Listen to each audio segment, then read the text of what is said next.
بسم الله الرحمن الرحيم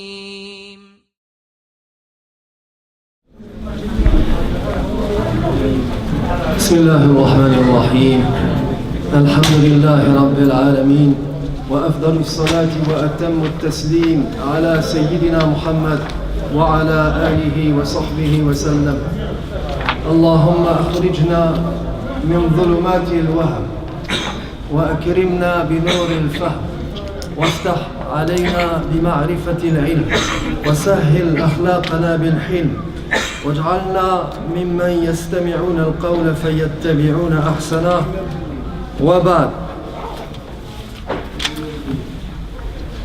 Ceci est donc la 7e leçon. La 7e ou la 8e? J'ai un doute. Personne ne peut me dire où nous en sommes. Bref, allez, disons la 7e leçon d'une série de cours que nous donnons dans l'histoire du droit musulman et plus généralement des 4 écoles, ou plus précisément, pardon, les 4 écoles de droit sinon. Et nous parlerons aujourd'hui de quelque chose d'assez délicat qui se rapporte au fond à ce que l'on appelle les usul. Alors je vous demande de vous accrocher un petit peu parce que ça va être un peu compliqué, mais on va essayer de vous rendre les choses le plus facile à comprendre possible. Donc je demande déjà à nos frères qui désirent sortir de la mosquée de faire moins de bruit et de laisser ceux des fidèles qui veulent étudier, et bien de pouvoir le faire en toute quiétude. Oui, je disais donc que nous parlerons, plus précisément de usul aujourd'hui, de fondement du droit. C'est vrai que c'est une matière qui fait peur habituellement, mais quand elle est expliquée clairement, mais finalement on se rend compte que c'est pas non plus une montagne, et qu'on peut même dispenser des cours de fondement du droit en langue française. C'est possible. Allez, on va essayer, on va voir ce que ça donne. Ça marche, ça marche pas, écoutez. On verra ce qu'il en est. Alors, nous parlerons donc ce soir du désaccord concernant les règles d'interprétation du Coran et de la Sunna. Oui, on avait dit que les 4 écoles sont unanimes à dire qu'il y a au moins 4 sources de la loi dont on extrait les préceptes légaux. Je veux parler du Coran, de la Sunna, du consensus et de l'analogie, ou encore la déduction analogique. On avait vu ça, n'est-ce pas, qu'il y avait 4 sources premières du droit et qui permettent donc de déterminer ce qu'on appelle l'ahkam al-shar'iyya. Quand je parle d'ahkam al-shar'iyya, vous voyez de quoi je veux parler? Allez, un ancien élève, l'ahkam al-shar'iyya, ce sont donc 5 choses. Ce sont donc 5 choses, c'est-à-dire de 5 choses l'une, soit le caractère obligatoire d'une chose, soit le caractère, en français, le caractère obligatoire, soit recommandé, soit indifférent, soit réprouvable, soit interdit d'une chose. Et il n'est pas d'acte, et il n'est pas de parole qui émane de l'un de nous, musulmans, pubères, sensés. Vous êtes tous musulmans, vous êtes tous pubères, vous êtes tous sensés, sans que, cet acte ou cette parole entre dans le cadre de ces 5 statuts. C'est ce qu'on appelle le fiqh. Jusqu'alors, il y a un problème, ça on l'avait vu, me semble-t-il, lors du premier cours que nous avions donné concernant donc les 4 écoles.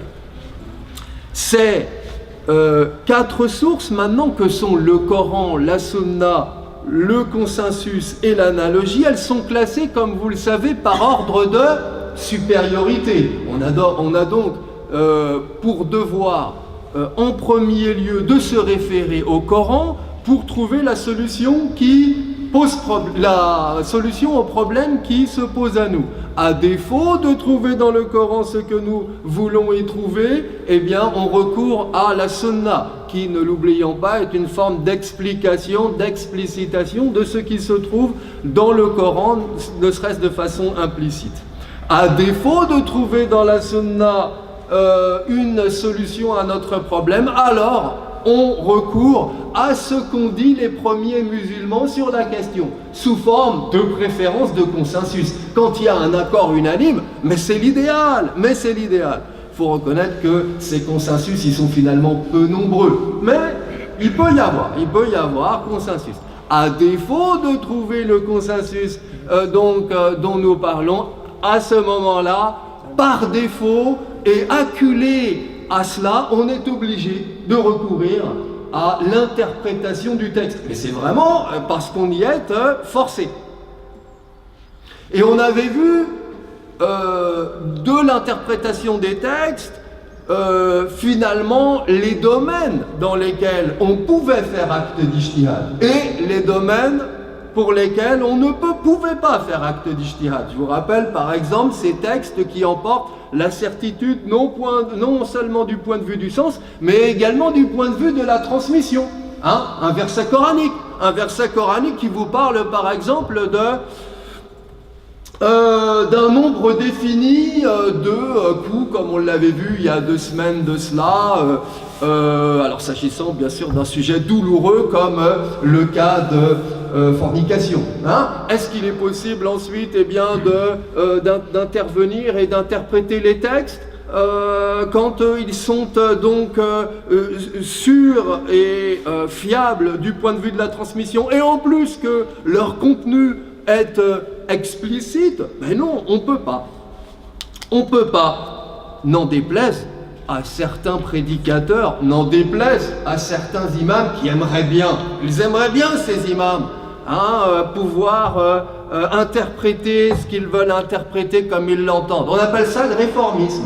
Malheureusement, nous serons là tant que, il nous sera donné un reste de vie pour défendre bec et ongle le principe du sunnisme depuis les origines, et on espère que parmi vous il y en ait, parmi nos élèves, des fidèles qui prendront la relève et qui lèveront haut le drapeau du sunnisme, et ce évidemment jusqu'au jour de la résurrection. Et vous savez qu'il faut qu'il y ait du bien dans cette communauté jusqu'à la fin des temps. Alors, on est tous d'accord pour dire ça. Donc, il y a bien 4 sources de la loi. Mais là où on n'est pas d'accord, c'est sur la portée normative de ces sources. La portée normative de ces sources. Je veux dire, est-ce que toutes ces sources ont le même degré de certitude? On avait vu que non. On avait vu que le Coran, par exemple, était supérieur à la Sunna. Oui, mais quand on trouve, par exemple, un verset, écoutez-moi comme وَالْمُطَلَّقَاتُ يَتَرَبَّصْنَ بِأَنفُسِهِنَّ ثَلَاثَةَ قُرُوءٍ. Les femmes répudiées, quant aux femmes répudiées, elles observeront un délai de viduité de 3 quru. On avait parlé des quru et on ne reviendra pas là-dessus. Moi, ce qui m'intéresse ici, dans ce verset, c'est le terme wal mutallaqat. Wal mutallaqat, c'est-à-dire la totalité des femmes répudiées. Donc, toute femme répudiée, toute femme qui a été répudiée se doit d'observer ce délai de viduité. C'est pas ça que ça veut dire. Ah là donc on a ici un terme général qui englobe la totalité des individus qu'elle désigne. Je veux dire, toute femme répudiée se doit d'observer un délai de viduité de 3 quru. D'accord? Donc, une des causes de désaccord entre les 4 écoles, entre les 4 écoles de droit sunnite, eh bien c'est celle de ces termes généraux, al-fadhul umum wal mutallaqat. Par exemple, les 4 écoles tout d'abord s'accordent à dire, donc ils sont unanimes à dire que oui, les termes généraux du Coran qui contiennent un hukm, vous voyez de quoi je veux parler, une prescription légale, eh bien, ont par eux-mêmes valeur générale. Très bien. Ainsi, quand on dit wal mutallaqatu yatarabbasna bi anfusihin thalathata quru, tout le monde comprend que, eh bien, c'est la totalité des femmes répudiées qui sont concernées ici par ce hukm, par ce statut. et aucune ne peut s'y soustraire. Mais les 4 écoles divergent ensuite sur la portée normative de ces termes généraux. Je veux dire, est-ce qu'ils emportent la certitude ou est-ce qu'ils emportent la probabilité? Je veux dire, est-ce qu'il y a possibilité, par exemple, qu'un texte vienne restreindre, limiter la portée générale de ce texte? Il est bien dit dans ce verset que ce sont toutes les femmes répudiées qui sont concernées. Oui, mais imaginons qu'il y ait un texte issu, par exemple, de la Sunna qui vienne restreindre, limiter le nombre de ces femmes répudiées et qui vous propose, enfin qui, par une qualité quelconque, eh bien, limite, restreint ces femmes répudiées à telle ou telle catégorie. À ce moment-là, est-ce qu'il est possible de procéder à ce qu'on appelle at-tarsis? Alors, je vais là entrer dans le vif du sujet et être encore plus clair avec vous et vous donner un exemple encore plus parlant. Et cet événement est un événement grave qui est arrivé dans l'histoire de l'islam. Dans l'histoire de l'islam, il est arrivé qu'un jour, un musulman a tué un non-musulman tributaire. Vous savez que au sein de la communauté de l'islam, il y a des musulmans et il peut y avoir des non-musulmans, des gens à qui nous avons accordé al-aman, la sécurité, et qui vivent parmi nous et qui acceptent le Pax Islamica, qui acceptent de se mettre sous les auspices de l'islam. Des chrétiens, des juifs, Bon. Il se trouve que donc dans l'histoire de l'islam, un musulman a tué un jour un non-musulman protégé par l'État en tant que tributaire, payant sa jizya. Sachant que la jizya est critiquée aujourd'hui. Je rappelle une chose, j'ouvre une parenthèse, c'est que la jizya est en fait un impôt que le tributaire paye en échange de sa sécurité. Donc il est normal que tout individu faisant partie d'une institution ou d'une société quelconque, eh bien, paye des impôts. D'accord. Et s'agissant des tributaires, eh bien, c'est de cela dont il s'agit. El jizya. Donc rien de bien extraordinaire. On nous dit, vous vous rendez compte, les tributaires payaient un impôt en islam, c'est une honte. Mais rien de bien honteux derrière tout ça. Je reviens donc à mon sujet. Donc un homme musulman tue un non-musulman. Et le hukm, si on s'en tient au verset coranique, Ya ayyuhalladhina amanu kutiba alaykumul qisasu fil qatla. Vous qui croyez, le talion vous est prescrit en cas de meurtre. En cas de meurtre. Quelle que soit la personne qui a été tuée, comprenez ici. El-Qatla, c'est donc Alif Lam avec le mot Qatla derrière. Donc un terme général qui englobe la totalité des personnes qui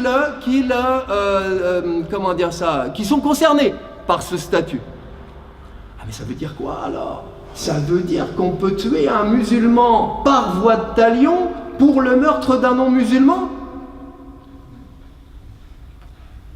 La chose a mal été perçue à l'époque par l'ensemble de la communauté et en particulier du calife Haroun al-Rachid qui était donc le calife de l'époque et qui a voulu qu'on trouve une solution à cette situation parce que manifestement la chose a été mal vue. Vous savez qu'à l'époque de Haroun al-Rachid, c'est grossièrement le fiqh hanafi qui était en vigueur. Or, qu'est-ce que dit le fiqh hanafi? Le fiqh hanafi considère ici que, eh bien, à partir du moment où le verset coranique est général, donc le musulman est tué, le musulman qui a tué un non-musulman est tué lui-même si les ayants droit de la victime le demandent par voie de talion. Alors que selon les Malikites, les Shafi'ites et les Hanbalites, il n'y a pas lieu à talion ici en tel cas. En effet, les Malikites, les Hanafites, les Shafi'ites et les Hanbalites restreignent, limitent la portée générale de ce verset. Comment ils font? Ils citent un hadith qui se trouve quand même dans le Bukhari et qui dit, rapporté par Abu Juhayfa, comme je demandais à Ali ibn Abi Talib, comme je demandais à Ali s'il y avait chez eux un écrit, il me répondit non, c'est-à-dire un écrit autre que le Coran. Il me répondit non, nous n'avons rien d'autre que le livre de Dieu ou la compréhension qui en a été donnée à tout homme musulman, ou encore ce qui est inscrit dans ce feuillet ou sur ce feuillet. Et qu'est-ce que contient ce feuillet? Reprit Abu Juhayfa. Dans ce feuillet, répondit Ali, il y a ce qui a trait au prix du sang, à la libération des prisonniers et le principe, d'ici que ça nous intéresse, et le principe que la vie du musulman n'est pas due pour celle du non-musulman. Là, on a un texte qui limite, qui restreint la portée générale du verset coranique. Oui, dans tous les cas, autres que celui du cas dont nous parlons, il y a talion. Mais s'agissant par contre du musulman qui tue un non-musulman tributaire, celui-là n'est pas tué pour avoir tué lui-même. Mais il doit payer le prix du sang. Ça ne veut pas dire pour ça qu'on le considère pas comme responsable. Ça ne veut pas dire pour ça qu'on ne le considère pas comme responsable de son acte. C'est un crime. Mais au lieu de le sanctionner par la mort, on le sanctionne par le prix du sang. Tout à fait. Fidya. D'accord? Voyez avec moi donc le désaccord entre les écoles de droit s'agissant du caractère général du texte et la possibilité de restreindre le texte général par des textes qui, eux, sont limitatifs. Je m'explique plus, aller techniquement encore. Oui, il est possible de restreindre la portée générale d'un texte comme le Coran qui est quoi d'ailleurs? Qui n'est pas mutawatir. Qu'est-ce que ça veut dire mutawatir? Qu'est-ce qu'ils me disent que ça veut dire mutawatir? C'est par rapport au sanad. C'est par rapport au sanad, c'est-à-dire qu'il la chaîne de transmission nous a été rapporté par une chaîne de transmission et à chaque fois il y avait plusieurs personnes convergentes, multiples et ininterrompues, de sorte qu'il est impossible qu'une masse de gens ait pu rapporter la même information d'une masse de gens et qu'en même temps ils soient mis d'accord pour rapporter un mensonge. C'est impossible. Et donc là on parle s'agissant du Coran, de tawatur. Donc il emporte la certitude, le Coran, du point de vue de la transmission. Et de même certains textes de la Sunna. Ils sont peu nombreux, mais il y en a. Peut-on restreindre malgré tout ces textes qui emportent la certitude du point de vue de la transmission? Peut-on les restreindre à l'aide d'un texte tiré de la Sunna qui est d'un moindre degré, qui lui n'emporte pas la certitude, parce qu'il n'est pas mutawatir? Je veux dire, la plupart des textes que vous trouvez dans le Bukhari ne sont pas mutawatira. Les hadiths que vous trouvez dans le Bukhari ne sont pas mutawatira. C'est-à-dire qu'ils ne nous ont pas été rapportés par des voies multiples, convergentes et ininterrompues. Forcément. D'accord? Comme ça a été le cas du Coran. Et on les appelle ces textes des textes ahad. Des textes ahad. Attention, faites la distinction entre le hadith sahih et le hadith ahad. Ce sont deux catégories différentes. Un hadith sahih peut tout à fait être mutawatir comme il peut ne pas être mutawatir. Par contre, tout hadith mutawatir est nécessairement sahih. Vous me suivez? Est nécessairement sahih. Qu'est-ce que ça veut dire sahih d'ailleurs? Quand certains traducteurs traduisent hadith sahih par authentique, ils commettent une erreur. Et vous savez pourquoi? Parce que le contraire d'authentique, c'est apocryphe. Alors ça veut dire qu'un hadith da'if serait apocryphe. C'est-à-dire, si on met en relation, en rapport le hadith sahih avec le hadith da'if, et qu'on dit du hadith sahih qu'il est authentique, alors on en déduit que le hadith da'if est apocryphe. C'est-à-dire qu'il a été inventé de toutes pièces et qu'il n'a aucune espèce de crédit à nos yeux. Est-ce que c'est le cas? Non. Évidemment que non. Évidemment que non. Et c'est là qu'énormément de frères commettent une erreur grave. C'est celle de rejeter le hadith sahih, de rejeter le hadith da'if, parce qu'ils n'ont pas compris ce que voulait dire le hadith sahih. Pour eux, hadith sahih signifie donc authentique, c'est-à-dire au-dessus de, finalement, mutawatir. C'est ça qu'ils entendent par là. Or, il n'en est rien. Le hadith sahih présente une forme de probabilité. Il emporte la probabilité, mais pas la certitude. Seul le hadith mutawatir emporte la certitude. Vous me suivez? Car celui qui nous a été rapporté par des voies multiples, convergentes et ininterrompues. Je reviens à ce que je disais à l'instant parce que ça n'a pas de rapport direct. Mais bon, je reviens à ce que je disais, tout à l'heure. Est-il possible de restreindre un texte, donc mutawatir, de portée générale, à l'aide d'un texte qui lui est ahad, qui n'est pas mutawatir?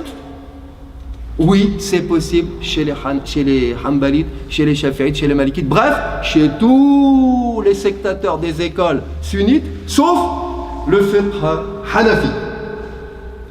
Cause donc de divergence naturelle entre les écoles. Non, là on parle plus, si vous voulez, de sources en elles-mêmes, mais de la portée normative de ces sources.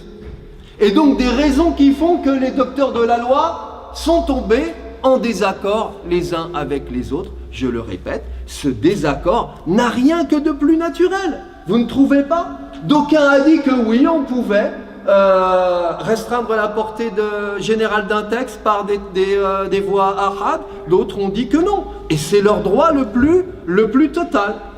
Et on n'a pas le droit ensuite de dire un tel a raison, telle école a raison et l'autre a tort. Chacun invoque ses arguments et est dans son droit. Autre exemple qui entraîne un désaccord et une divergence. Vous êtes toujours avec moi là?